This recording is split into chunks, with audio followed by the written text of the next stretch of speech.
What's up, guys? Welcome back to another video. Hope you're all doing well. I want to talk about DK Metcalf. I know this is a little bit of old news. It's already Friday. This happened all the way back on Sunday, but by now everybody's well aware that DK Metcalf pretty much assaulted a fan, or at least tried to assault a fan in Detroit last Sunday when the Steelers went into Detroit and upset the Detroit Lions, one of the biggest wins the Steelers have had in some time. Exciting times to be a Steelers fan, except for when DK Metcalf, your best receiver, gets suspended for the final 2 games of the year, 2 very important games for the Pittsburgh Steelers. And your best receiver will not be available because he gets into an altercation with a fan in the crowd. Mind you, the Steelers win this game on the road. It just doesn't make any sense. Everybody's seen the video on social media. I guess this fan was yelling some things at DK. There's conflicting stories. DK argues that this man was screaming racial profanities at DK Metcalf and then also screaming things about DK's mother. And if that's true, that's horrible, and that guy shouldn't have done that. But there are a lot of videos on social media of this altercation, and none of the videos show that guy yelling anything racial. The guy claims that all he had to do was call DK by his government name, DKLin. Who knows who's telling the truth? Honestly, they probably both could be lying. It could be somewhere in the middle. It's usually how it works. Either way, doesn't matter what the guy said. I don't agree with DK's reaction. DK should not be going up to fans and trying to assault them in any situation. Now, the other guy is crazy, but it's not really surprising, that guy, what he's doing. He's trying to basically get a lawsuit so he can, he basically was doing that whole thing so he could sue DK, and it worked. DK fell for it. DK fell into his trap, man, and it's disappointing. I mean, this is a big story for a lot of reasons. The Steelers traded away George Pickens because he had a bad attitude. He kept getting penalties. He's late for team meetings. He's late for Christmas Day. Late for a Christmas Day game against the Chiefs. There were a lot of issues with George Pickens. He had, just a lot of unnecessary roughness penalties, a lot of, taunting flags. Just, he was a cancer in the locker room. He had a huge ego. He wasn't a good teammate. He would pout when he didn't get the ball. Just all these things. So the Steelers decided to trade George Pickens, move on from him, because we were going to have, his contract was coming to an end at the end of this year. So we decided, all right, let's get rid of him. We can get something for him from the Cowboys, and the Cowboys will have to extend him. Well, everybody has seen what George Pickens has done this year with Dak Prescott and the Cowboys. They have gone, that offense has done very well, and George Pickens has had the best year of his career. Let's pull up George Pickens' stats, just so we can get a nice picture of this. So, this is by far the best year of his career, and it's not even close. Now, he finally has a real quarterback and a real offense, so that definitely helps. But he spent 2022, 2023, and 2024 with the Steelers, and all of those years, 2023 was his best year. He had 63 catches, 1,140 yards, and 5 touchdowns. That's a pretty good year. This year with the Cowboys, a down year for the Cowboys in which they're struggling, he has 92 catches, 1,420 yards, and 9 touchdowns. So he could very well get over. He could get to 100 catches. He could get to 1,500 yards, and he could get to 10 touchdowns. That's elite level stuff. He's one of the best receivers in the NFL, which is crazy. So by the numbers, this year, George Pickens has been one of the best receivers in the NFL, which is really sad. We knew in Pittsburgh, we knew what kind of potential he had. But we never had a quarterback. We never had a quarterback. Honestly, we should have kept him. Looking back on it, we should have kept George Pickens. We should have never traded him. At the time, I was definitely in agreement with trading him. I was fed up with, all of his antics. Just off the top of my head, showing up to Christmas Day late. A lot of 15-yard penalties. It seemed like every single game, George Pickens would get a 15-yard penalty. Horrible attitude. The guy had a huge ego, thought he was better than everybody else, let everybody else know that, and it's not healthy for the locker room or for the team environment. It's not healthy to have somebody act that way. And so if he didn't get the ball, he would be pouting on the sideline, complaining, starting fights. It's just not good.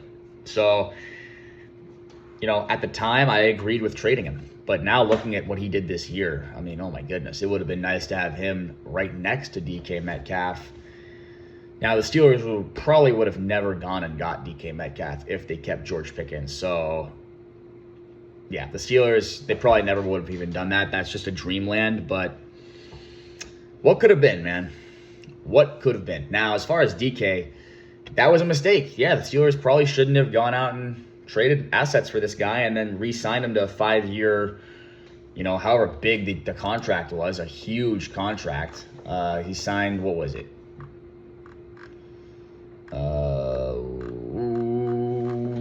Well, let's take a look.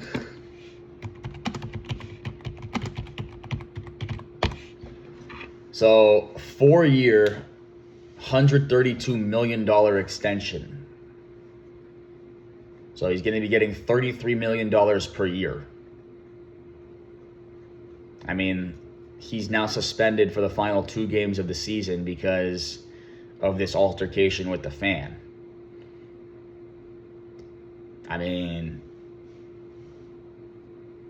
This is horrible for the Steelers overall. This is terrible for us because now we don't have a receiver for 2 of the most important games of the season. We go into Cleveland this week, and that's not going to be a cakewalk. Anytime that we have to go to Cleveland, it's always difficult. It's always been difficult. I know we have dominated them for a very long time, but, going to Cleveland is not an easy place to go. It's not an easy place to play, and now we don't have a receiver. So we're going to have to work with Marquez Valdez-Scantling, Calvin Austin, and, we got a bunch of tight ends. That's good. We got Freiermuth. We got, Mount Washington. We got Jonnu Smith, who's pretty fun to watch. But it's going to be a lot harder with no DK. He's our premier target. He's the best receiver we have, best weapon we have. So he's making things significantly more difficult on Aaron Rodgers and the team overall. So that's really great, DK. The most important time when we need you, you won't be available because of your actions. And they were very, very dumb decision. And it was so easily avoidable. So it's very, very sad. And then this actually goes a lot deeper than just the Steelers missing him at a very important time. Right now, the situation is if we win this game, if we win any of the next 2 games, we will make the playoffs. We will clinch a playoff spot in the 4th. We'll clinch the 4th seed in the AFC playoff picture. But this also affects DK's money. So DK, there is some, in the contract. This is according to CBS Sports' Jonathan Jones, who wrote an article a few days ago on this topic. The article says, his 4-year, $132 million contract notes that if he fails to practice or play with the club for any reason, which includes players' suspension by the NFL or club for conduct detrimental, his guarantees will be null and void. So he stands to lose potentially a lot of money just because of this decision that he made. Now, he's suspended for 2 games. So, yeah, his guaranteed money is void. Now, he's still, I believe he's still able to earn all of that money, but it's not guaranteed now. So he just cost himself a lot of guaranteed money. I think it's like, for next year alone, it's $25 million guaranteed. So he can still earn that. Yeah, he's still eligible to earn every dollar of that salary, but he's going to have to earn it, whereas it would have just been guaranteed to him. Now, if he gets injured, he's not going to get that money. So, disappointing. Bad thing for DK Metcalf. Bad thing for the Steelers at the worst possible time. And this actually leads me to one more kind of thing on this topic, which is we've seen this time and time again with the Steelers. Receivers that have horrible attitudes, that can't seem to get their emotions under control. And it's actually becoming a meme on social media. People are actually now starting to make fun of this. It's like a joke to everybody that the Steelers, we could just go down the list. Antonio Brown, Martavis Bryant, Chase Claypool, George Pickens. Now you got DK Metcalf. Am I missing anybody? Probably am. Oh, you got Juju Smith-Schuster doing his TikTok dances. I mean, it seems like every receiver that we've had for the past 10 years, I don't know. I don't want to insult them, but they have something wrong with their heads right now. Okay, you know what? That's a little bit mean. You know what? Okay. I'm just going to be blunt. These guys can't get their emotions under control, and they always have attitude issues. They don't behave themselves. They get flags. They have, they're bad for the locker room environment, and there's different ways. I mean, some of these guys, you got some of these guys are just smoking weed, not passing drug tests. Other of these guys are just, on TikTok like Juju. You got Antonio Brown, obviously. He's got other issues that are completely different. But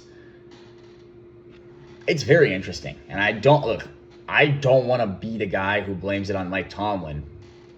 And Mike Tomlin's having a great year this year, by the way. He's having a great year. We got to acknowledge that. Mike Tomlin, you got to give him a lot of credit, what he's done to get the Steelers into this position. It's amazing.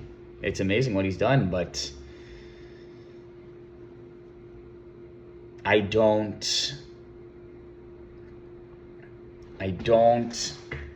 think it matters if the Steelers don't win a playoff game.